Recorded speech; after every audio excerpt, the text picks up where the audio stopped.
Hello everyone, welcome back to Assam. আশা কৰোঁ আপোনালোক সকলোৱে ভালে আছে।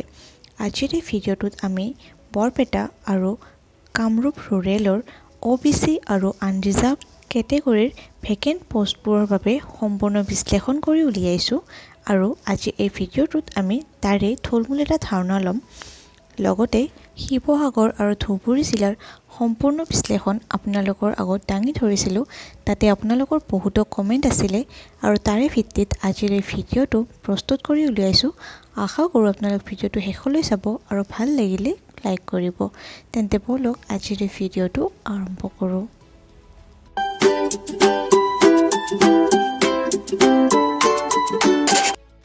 প্ৰথমতে আলোচনা কৰোঁ বৰপেটা জিলাৰ বিষয়ে। বৰপেটা জিলাৰ OBC কেটেগৰীত টোটেল চিট আছিলে 202টা আৰু তাৰে ভিতৰত অনলি বৰপেটাত নাম আহিছিলে 32 কেণ্ডিডেটছৰ। ঠিক আছে, তেন্তে বৰপেটা জিলাত যিটো 202 চিটছ আছিলে তাৰে 32 আছিলে অনলি বৰপেটাৰ, অৰ্থাৎ সিহঁতে বৰপেটা জিলাত ল'বয়ে কাৰণ সিহঁতৰ বেলেগ অপশ্যন নাই। অৰ্থাৎ 202ৰ ভিতৰত 32 চিটছ একেবাৰে ফুল বুলি আমি ক'ব পাৰোঁ। তাৰপিছত আহিল বৰপেটা জিলাৰ লগতে আন এটা জিলাত নাম অহা টোটেল প্ৰাৰ্থীৰ সংখ্যা হৈছে 79। তাৰপিছত টোটেল 3খন ডিষ্ট্ৰিক্টত নাম অহা প্ৰাৰ্থীৰ সংখ্যা হৈছে 54। 4খন জিলাত নাম অহা প্ৰাৰ্থীৰ সংখ্যা হৈছে 10। 5খন জিলাত নাম অহা প্ৰাৰ্থীৰ সংখ্যা হৈছে 3 আৰু 6খন জিলাত নাম অহা প্ৰাৰ্থীৰ সংখ্যা হৈছে 1। ঠিক আছে, তেন্তে আমি যদি এইখিনি টোটেল কৰোঁ তেন্তে আপোনাৰ টোটেল হ'ব 147। অৰ্থাৎ আমি কি গম পালোঁ, টোটেল চিটছ আছিলে 202, তাৰে ভিতৰত আছিলে 32 আপোনাৰ অকল বৰপেটাত অহা, অৰ্থাৎ 170 চিটছ খালী। তাৰপিছত বৰপেটা জিলাৰ লগতে অন্যান্য ডিষ্ট্ৰিক্টত নাম অহা প্ৰাৰ্থীৰ সংখ্যা হৈছিলে 147। তেন্তে 170ৰ পৰা 147 মাইনাছ কৰিলে হয় আপোনাৰ 23, অৰ্থাৎ এই 23 কেণ্ডিডেটছৰ নাম আহিছিল আপোনাৰ UPত। ঠিক আছে, তাৰমানে কি 170 যিটো টোটেল চিট আছিলে তাৰে ভিতৰত 23 নাম আহিছিলে UPত আৰু LPত আৰু UPৰ ভিতৰত কাৰোবাক চুজ কৰিব দিলে নিশ্চয় সিহঁতে UPতে চুজ কৰিব। তেন্তে এই 23 চিটছ খালী হোৱাৰ চান্স খুবেই বেছি, অৰ্থাৎ ইহঁতে UPলৈ গতি কৰাৰ চান্স আছে। তেন্তে আমি গম পালোঁ 170ৰ পৰা 23জন গ'ল যদি 147 চিটছ ভেকেণ্ট বুলি আমি ক'ব পাৰোঁ। কিন্তু এই 147 চিটছ ক'ৰ আছিলে? বৰপেটা ডিষ্ট্ৰিক্টৰ লগতে আন ডিষ্ট্ৰিক্টতো নাম অহা প্ৰাৰ্থী। এতিয়া কথা হ'ল এই 147 কেণ্ডিডেটছৰ গোটেইবোৰে আপোনাৰ বৰপেটা ডিষ্ট্ৰিক্ট এৰি নাযায়, অৰ্থাৎ ইহঁতৰ ফাৰ্ষ্ট প্ৰিফাৰেঞ্চ বৰপেটা ডিষ্ট্ৰিক্টতো হ'ব পাৰে।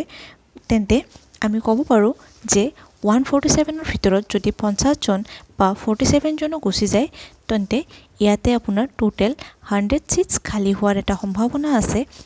তেন্তে OBC কেণ্ডিডেটছবোৰৰ বাবে এইটো এটা ভাল খবৰ। যিসকলে বৰপেটাত এপ্লাই কৰিছিলে সিহঁতৰ কাট অফটো বহুত বেছি কমি যোৱাৰ এটা চান্স আছে। তেন্তে আপোনালোকে আশা নেৰিব, ছেকেণ্ড প্ৰভিজনেল লিষ্টখনলৈ অপেক্ষা কৰক আৰু আপোনাৰ যদি নাম আহে তেন্তে মোক কমেণ্ট কৰি জনাই দিব। তেন্তে এতিয়া আমি আহোঁ আনৰিজাৰ্ভত। আনৰিজাৰ্ভত টোটেল চিট আছিলে 30, অৰ্থাৎ বৰপেটা জিলাত আনৰিজাৰ্ভৰ বাবে টোটেল চিটছ আছিলে 30, যিটো আছিলে LPৰ। ঠিক আছে, এই LPৰ 30জনৰ ভিতৰত আকৌ 19জনৰেই নাম আহিছে UPত। তেন্তে কথাটো হ'ল এনেকুৱা ধৰণৰ যে LPত আহিছিলে 30জনৰ নাম, তাৰে ভিতৰত 19জনৰ নাম আহিছিলে UPত আৰু সিহঁতে UPত গতি কৰাৰ চান্স খুবেই বেছি। তেন্তে এই 19টা চিটছ আমি ভেকেণ্ট বুলি ক'ব পাৰোঁ। ঠিক আছে, তেন্তে বাকী যিটো 11জন থাকিলে LPত, সেই 11জনৰ ভিতৰত আকৌ বেলেগ বেলেগ ডিষ্ট্ৰিক্টতো নাম আহিছিলে 5জন কেণ্ডিডেটছৰ। অৰ্থাৎ এই 5জন কেণ্ডিডেট বেলেগ বেলেগ জিলাত যোৱাৰ সম্ভাৱনা আছে। তেন্তে আমি ইয়াতে আৰু এটা কথা ভাবিব পাৰোঁ যে 19জন যদি UPত যায় আৰু 6জন যদি বেলেগ ডিষ্ট্ৰিক্টত যায় তেন্তে একমাত্ৰ বৰপেটা জিলাত নাম অহা কেণ্ডিডেটছৰ সংখ্যা হৈছে 6জন। অৰ্থাৎ এই 6টা চিটছ বৰপেটা জিলাত কেতিয়াও ভেকেণ্ট নহয় কাৰণ ইহঁতৰ এটাই অপশ্যন আছে বৰপেটা জিলা।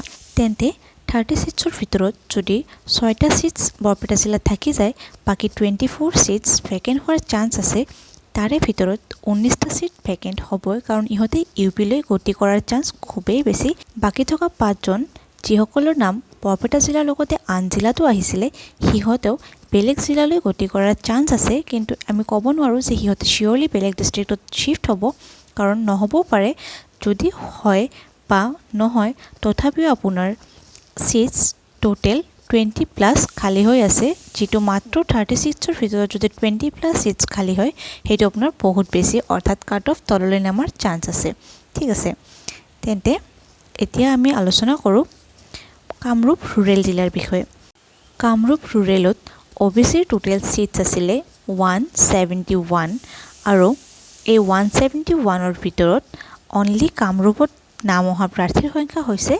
33 তেন্তে আপোনাৰ সিটছ বাকি থাকিলে 138 এই 138 সিটছৰ ভিতৰত আকৌ কামৰূপ ৰুৰেলৰ লগতে আন এটা ডিস্ট্ৰিক্টত নাম অহা প্ৰাৰ্থীৰ সংখ্যা হৈছে 53 কামৰূপ জিলাৰ লগতে আন দুটা জিলাত নাম অহা প্ৰাৰ্থীৰ সংখ্যা হৈছে 49 আৰু টোটেল 4খন জিলাত নাম অহা প্ৰাৰ্থীৰ সংখ্যা হৈছে 20 টোটেল 5খন জিলাত নাম অহা প্ৰাৰ্থীৰ সংখ্যা হৈছে 11 টোটেল 6খন জিলাত নাম অহা প্ৰাৰ্থীৰ সংখ্যা হৈছে 5 জন তেন্তে এইখিনি যদি আমি প্লাস কৰো তেন্তে আহি আছে আপোনাৰ 138 যেটো কামৰূপ ৰুৰেলৰ লগতে অন্যান্য জিলাতো হিহঁতৰ নাম আহিছে তেন্তে ইহঁতে গতি কৰাৰ চান্স আছে লগতে আন এটা ইম্পৰ্টেন্ট কথা যে এই যে 138 সিটছ আছে এই 138 সিটছৰ ভিতৰত আকৌ 39 জনৰ নাম আহিছে ইউপিত তেন্তে ইহঁতে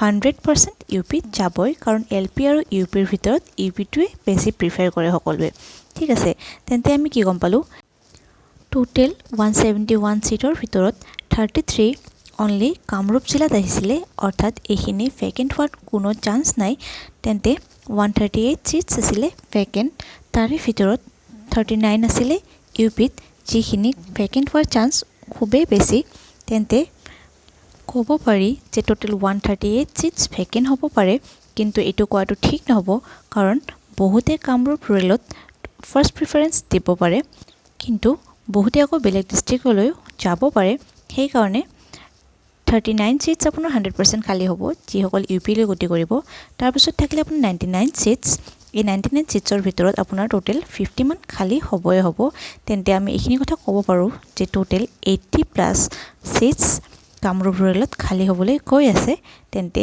ইয়াতে কি গম পাম যে কাট অফটো বহুতখিনিয়ে তললৈ নামি আহিব ঠিক আছে তেন্তে আজিলৈ এই ভিডিওটোত ইমানেই আপোনালোকে ভিডিওটো কেনে পালে মোক নিশ্চয় জনাব কমেন্টত লগতে ভিডিওটো আপোনাৰ বন্ধুবৰ্গৰ সৈতে শ্বেয়াৰ কৰি দিব যাতে সিহঁতে এই বিশ্লেষণৰ বিষয়ে থুলমূল এটা ধাৰণা পায় ভিডিওটো ভাল লাগিলে প্লিজ লাইক কৰিব লগতে চেনেলটোলৈ প্ৰথমবাৰৰ বাবে আহিলে চেনেলটো সাবস্ক্ৰাইব কৰি বেল আইকনটো ক্লিক কৰি ল'ব ভিডিওটো শেষলৈ চোৱাৰ বাবে ধন্যবাদ